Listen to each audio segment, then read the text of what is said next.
ஐயா வணக்கம் ஐயா. மணி சார் வணக்கம். வணக்கம் வணக்கம் ஐயா. ஐயா கடந்த பதிவுல மேச ராசி பத்தி போட்டிருந்தோம், நல்லா விவரிச்சு பேசியிருந்தீங்க. நிறைய ரெஸ்பான்ஸு நல்லா போயிருக்கு. நிறைய சந்தேகங்கள்ல இருந்து எனக்குள்ள இருந்துச்சுங்க, கரெக்டா சொன்னீங்க. அந்த சரவணபவம் சொல்லியிருந்தீங்க, அற்புதமா இருந்துச்சு. அந்த திரியோனை வந்து நாங்களே போட்டு டிராயிங்ல போட்டி பார்த்தோம், கரெக்டா இருந்துச்சு. ஸோ இதுதான் எங்களுக்கு ஒன்று நிறைய விஷயத்தை நீங்க கொடுத்துட்டீங்கன்னு சொன்னாங்க. ஸோ அப்படியே நம்ம ரிஷப ராசிக்கும் பார்த்துடலாம். அவங்களுக்கும் நிறைய பேர் உழைக்கிறாங்க, ஒரு உழைத்தும் ஒரு உயர்வு இல்லை, ஃப்ளோ அப்படியே போய்கிட்டு இருக்கு, எதை நோக்கி போகுதுன்னே தெரியல அப்படின்னு நினைச்சிட்டு இருக்கிற நேயர்கள் நிறைய பேர் இருப்பாங்க. ஸோ அவங்களுக்கு கர்மா எங்க ஒழிஞ்சிருக்கு, அதை நிவர்த்தி பண்றதுக்கான வழிகளை சொல்லுங்க ஐயா. கண்டிப்பா உழைக்கிறாங்க, உயர்வு இல்லை. கண்டிப்பா அங்க கர்மா எங்க லாக் பண்ணி வச்சிருக்கு, அதை நம்ம எப்படி ஃபைன் டியூன் பண்ண போறோம் அப்படிங்கிறத இந்த பதிவுல பார்க்கலாம். ரிஷபம்யா காலச்சக்கரத்துக்கு 2வது ராசிங்க, ஒரு பெண் ராசிங்க ஐயா. சுக்கிரன் ஆதிக்கம். ஆமா, சுக்கிரனுடைய ஆதிக்கம் கொண்ட ராசிங்க. அங்க யார் உச்சமாகறாங்கன்னா சந்திரன்ங்கய்யா. யார் நீசமாகறாங்கன்னா யாருமே இல்லைங்கய்யா. அதுதான் பிளஸ். அதான் பிளஸ். ரிஷப ராசிக்காரங்களுக்கு ஒரு கிரகம் அந்த வீட்டுல நீசம் இல்லை, உச்சம் தான் ஆகுது. அப்ப ரிஷப ராசிங்கிறது காலச்சக்கரத்துக்கு 2ஆம் வீடு. உங்களுடைய கண்ணு, பல்லு, பேச்சு, உணவு பழக்க வழக்கம், உங்க வருமானம், குடும்பம், தனம், அடிப்படை கல்வி, உங்களுடைய வாகன பிராப்தம், வண்டி பிராப்தம், வீடு பிராப்தம், இட பிராப்தம், இதனால எல்லாம் உங்களுக்கு சந்தோஷம் கிடைக்குமா அப்படின்னு தெளிவா சொல்லக்கூடிய இடம் ரிஷபையா. ஒரு ஜாதகத்துல ரிஷபராசியில பாவிகள் இருந்தாங்கன்னா நீங்க கடன் வாங்கினீங்கன்னா கட்ட முடியாது.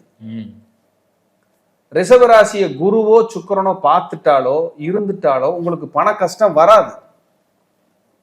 பண கஷ்டத்துக்கு வேலையே இல்லை. அப்படிப்பட்ட ரிஸ்க் எடுக்கிற ரிஷபராசி, ரிஷிகளின் ஆசி பெற்ற ரிஷபராசி. யாருங்க? ரிஷபம். அதாவது ரிஷிகளினுடைய ஆசி. அது எப்படி அங்க ரிஷிகளோட ஆசி கிடைக்கும்?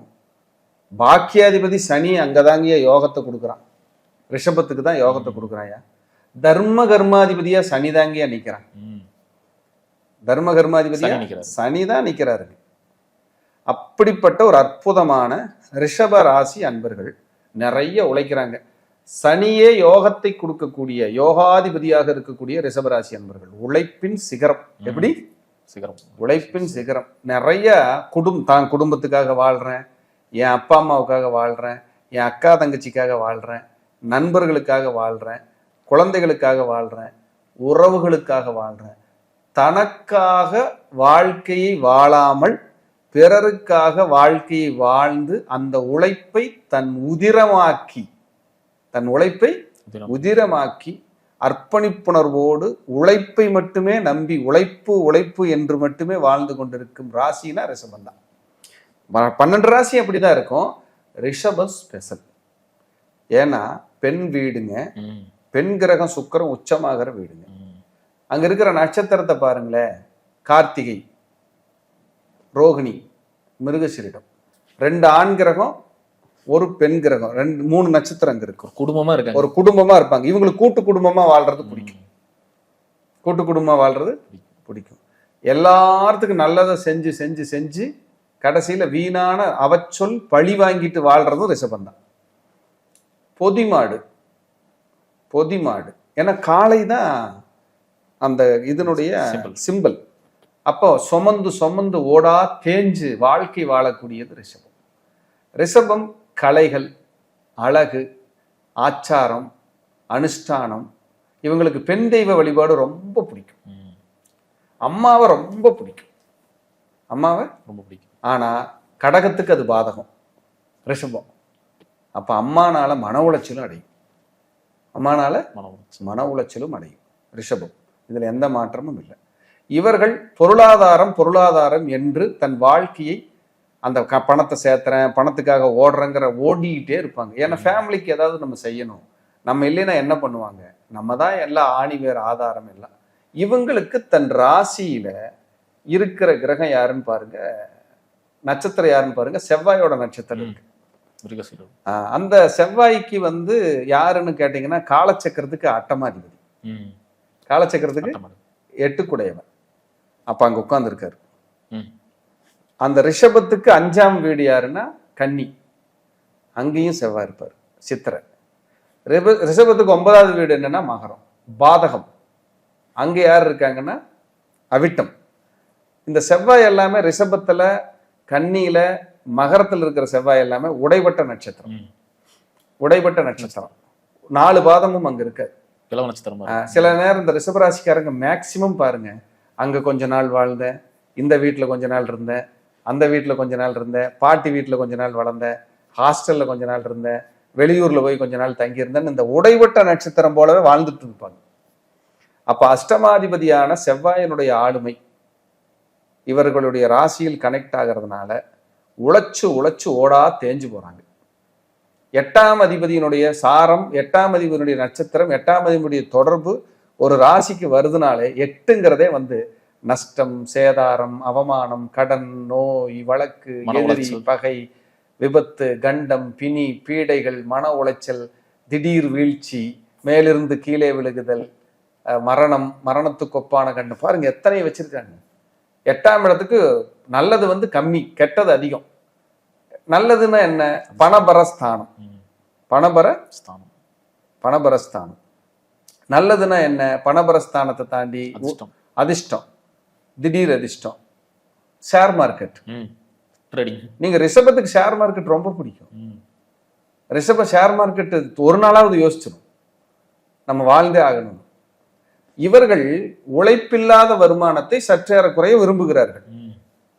உழைக்க தயாரா இருக்கிற பொதிமாடுங்கிறதுல எந்த மாற்றம் இல்லை. ஆனா உட்கார்ந்த இடத்துல ஒரு பல்கா ஒரு வருமானத்தை நம்ம பாத்திர மாட்டோமாங்கிற எண்ணமும் இவங்களுக்குள்ள இருக்கு. சில நேரங்களில் தன் சக்திக்கு மீறி யோசித்து பேராசை என்ற பெயரில், லட்சியம் என்ற பெயரில் பணத்தை உள்ள போட்டு ஏமாந்துடுறாங்க. அப்ப அட்டமாதிபதியினுடைய சாரம் உள்ள இருக்கிறதால, அந்த நட்சத்திரம் உள்ள நுழைஞ்சிருக்கிறதுனால இவர்கள் திட்டங்கள்ல கவனம் தேவை, பிளானிங், இல்லைன்னா தோத்து போயிடுவாங்க. இவங்க ராசிநாதனே 5ஆம் இடத்தமான கன்னியில தான் நீசமாகிறார் சுக்கிரன். 5 புத்தி மனம், ராசிநாதன் போய் அங்க நீசமாகறான். ஊருக்கெல்லாம் நல்ல வழிகாட்டிடுவாங்க. இவங்களுக்கு ஒரு முடிவு எடுக்கும் போது மாட்டிக்குவாங்க. அதனாலதான் உழைச்சும் பிரயோஜனம் இல்லை, உழைச்சும் முன்னேற்றம் இல்லைங்கிற வாழ்க்கை வாழ்றாங்க. அப்ப இவங்க சுயமா திங்க் பண்ணி நல்லா யோசிச்சு பண்ணணும். இவங்களுடைய புதனுடைய நட்சத்திரம், இவங்களுக்கு புதனுடைய நட்சத்திரம் எங்க இருக்குன்னா இவங்க ராசிக்கு 3ஆம் வீட்டுல இருக்கு. தனகாரகனுடைய நட்சத்திரம் ராசிக்கு 3ஆம் வீட்டுல. அப்ப சுயமுயற்சியால் பொருளாதாரத்தை ஈட்டக்கூடிய ரிஷபம் தான் அதிகம், யாரோட சப்போர்ட் இல்லாம. இதெல்லாம் கால்குலேட் பண்ணா காலச்சக்கரத்தின்படி பார்த்தா அதிசயமா இருக்கு உள்ள போய். அப்ப உழைச்சு நான் வருமானமே இல்லையே நான் பார்க்கணும். ஏன்னா அஷ்டமாதிபதி நட்சத்திரம் உள்ள இருக்கு. திட்டங்களை சரியா போட மாட்டேங்கிறீங்க, பிளானிங்க கரெக்டா போடுங்கன்னு சொல்றேன். தப்பான திட்டத்தை போடுறீங்க. மற்றவங்களுக்கு வழிகாட்டும் போது நீங்க ஹீரோ, உங்களுக்கு நீங்க வழியை தேடும் போது ஜீரோவா தான் திங்க் பண்றீங்கிறதுல எந்த மாற்றமும் இல்லை. இது உடனே எனக்கு எப்படி நீங்க இப்படி சொல்லலான்னு போன் பண்ணி கேட்கக்கூடாது. ரிஷபம்ங்கிறது உங்க பேரோ உங்க தசா புத்தியோ அல்லது உங்களோட ராசி பலனோ அல்லது உங்க டேட் ஆஃப் பர்த்தோ போட்டு சொல்லல. இது பொதுப்படும். அப்ப இது பொதுவான கருத்து. இனி உங்க ஜாதகம் என்ன சொல்லுதுன்னு எனக்கு தெரியாது. நீங்க என்ன லக்னத்துல பிறந்திருக்கீங்க, உங்க கிரக நிலைகள் படி பிளானட் என்ன, நீங்க எத்தனாம் தேதி பிறந்தீங்கன்னா தேதிக்கு ஒரு பலன் இருக்கு. அதையெல்லாம் கலந்துதான் நம்ம பேசுவோம். ஸோ இது ஜென்ரல் ப்ரொடக்ஷன். உங்களுக்கு தேவைப்பட்டால் உங்களுடைய ஜாதகத்தை நீங்க ஆய்வு பண்ணிக்கங்க. எப்பவும் சொல்றேன், எனக்கு வேலைப்போல அதிகமா இருக்கு சார், நீங்க வெளியில உங்களுக்கு தெரிஞ்ச இடத்துல தெரிஞ்ச ஜோசியர்கிட்ட, குடும்ப ஜோசியர்கிட்ட, நண்பர்கள் யாராவது ஜோசியர் இருந்தால் அங்கே போய் பார்த்துக்குங்க. நீங்கள் எனக்காக வெயிட் பண்ணவே வேண்டான்னு 2 கையெடுத்து கும்பிட்டு கேட்டுக்கிறேன். எனக்கு எந்த பிரச்சனையும் இல்லை. நான் மெதுவாக தான் பார்க்க முடியும், டெய்லியும் குறைச்சி தான் பார்க்குறேன் அமைதியாக. அதாவது 10 ஜாதகம் பார்த்தா பெரிய விஷயம், லேட்டாகி தான் வரும். நான் ஒத்தையால் 1000 பேர் கூப்பிடுறீங்க, யாருக்கு பார்க்க முடியும்? இதில் சொந்தக்காரங்க, தெரிஞ்சவங்க, நண்பர்கள் இவ்வளவு பேரும் கூப்பிட்டு ஒரு ஜாதகம், 2 ஜாதகம், 3 ஜாதகம் இப்படியெல்லாம் நம்ம பார்க்குற சூழல்லையும் இருக்கிறோம். அப்போ நான் மெல்ல பார்த்துட்டு தான் வர முடியும். உங்களுக்கு ஏதாவது கல்யாணம், வீடு கட்டணும், குழந்தை பேர், அடுத்து கடன் அடைக்கிறது, வழக்கு, என்னென்னமோ பிரச்சனை நிறைய இருக்கு. உங்களுக்கு படிப்பு, உடம்பு சரியில்லை, எத்தனையோ நீங்கள் முயற்சி பண்ணிட்டு இருப்பீங்க, சொத்து தகராறு, இதெல்லாம் நீங்கள் எனக்காக வெயிட் பண்ணிட்டு இருக்க வேண்டாம். உங்களுக்கு தெரிஞ்ச இடத்துல கூட நீங்கள் மூவ் பண்ணி பாருங்கள். இல்லை நான் வெயிட் பண்ணி பார்க்குறேன்னா சில மாதங்கள் ஆகும், காலதாமதம் ஆகும். வெயிட் பண்ணி பாருங்கள், நான் பார்த்து கொடுக்க தயாராக இருக்கேன்.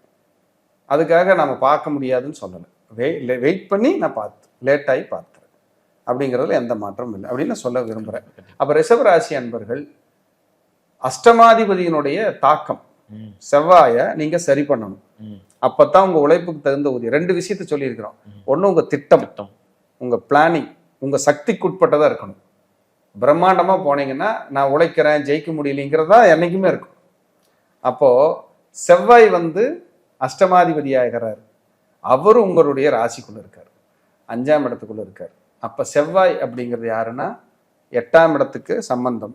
அப்போ செவ்வாய் அப்படின்னா ஆஞ்சநேயர், செவ்வாய்னா முருகர், 2ஐயுமே நம்ம எடுத்துக்க முடியும். அது ரிஷபத்தில் இருக்கிறதுனால நல்ல அலங்காரமான முருகர், நல்ல அலங்காரமான முருகர், நல்ல எப்பவுமே சூப்பரான அலங்காரத்தில் இருப்பாங்க. முருகர்லாம் சிம்பிளாலாம் இருக்க மாட்டாங்க.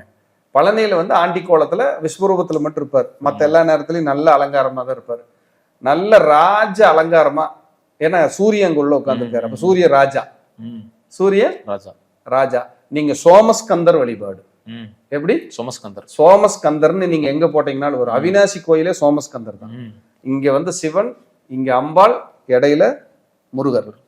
அப்ப இந்த ரிஷபராசி அன்பர்கள் சோமஸ்கந்தர் வழிபாடை எடுக்க எடுக்க, அலங்காரமான முருகர் வழிபாடு எடுக்க எடுக்க, ராஜ அலங்கார முருகரை பார்க்க பார்க்க உங்கள் வாழ்க்கையில் ஏற்படக்கூடிய வினைகளை எல்லாம் தகர்த்தெறிந்து உங்கள் உழைப்புக்கு தகுந்த ஊதியத்தை இந்த தெய்வங்கள் பெற்றுக் கொடுக்கும். இது பொது பலன்.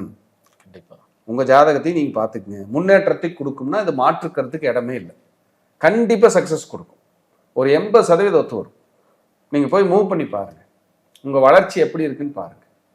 இது ராசிக்கு மட்டும்தான்னா லக்னத்துக்கு எடுத்துக்கலாமான்னா லக்னத்துக்கு ட்ரை பண்ணுங்க, ஒன்றும் தப்பே இல்லை. ஆனா ராசிக்காரங்க, ரிஷபராசிக்காரங்க இருந்தீங்கன்னா நீங்க போய் வழிபட்டு வாங்க. அதை விட அது பெண் வீடா இருக்கிறதுனால உங்க ஒட்டுமொத்த கர்மாவையும் தொடச்சு அழகா வெளியேற்றக்கூடிய அற்புதமான கடவுள் யாருன்னா தாய் திரிபுர சுந்தரி லலிதாம்பிகை. யாருங்க? லலிதாம்பிகை. திருமயச்சூர். அவங்களுக்கு போய் ஒரு வெள்ளி கொலுசு 2 ஒரு செட் எடுத்துட்டு போய் அர்ப்பணிச்சுட்டு விளக்கேற்றி குங்கும அர்ச்சனை பண்ணி ஒரு வெள்ளிக்கிழமை அன்னைக்கு ஆத்மார்த்தமா வழிபாடு பண்ணி லலிதாம்பிகைய ஸ்ரீசக்கர பூஜை வழிபாடு, மகாமேரு பூஜை வழிபாடு பண்ணுங்க. நீங்க தோத்து போயிட்டீங்கன்னா என்னை ஏன்னு கேளுங்க. தோத்து போறக்கு விடாது. கெட்டதுன்னு ஒண்ணு இருந்தா நல்லதுன்னு ஒண்ணு கண்டிப்பா இருக்கும். அப்படி அந்த தெய்வம் உங்களுக்கு துணையா நிற்கும் சார். நமக்கு அந்த சூட்சமம் தெரியாம ஆடிட்டு இருக்கோம். அது இப்படி, இது இப்படி. அப்ப நம்ம வாழ்க்கையை வளர்ச்சி பாதையை நோக்கி போகும்போது நமக்கு இந்த தெய்வத்தினுடைய ஆசீர்வாதமும் வேணும். அப்படிப்பட்ட ஆசிகளை அற்புதமாக பெற்று இன்னல் இல்லாத வாழ்க்கையை இன்முகத்துடன் வாழ்ந்து இந்த பூவுலகில் பிரம்மாண்டமான வெற்றி பெற ரிஷபராசி அன்பர்களை உளப்பூர்வமாக வாழ்த்துகிறேன். நன்றி, வணக்கம், வாழ்க வளமுடன்.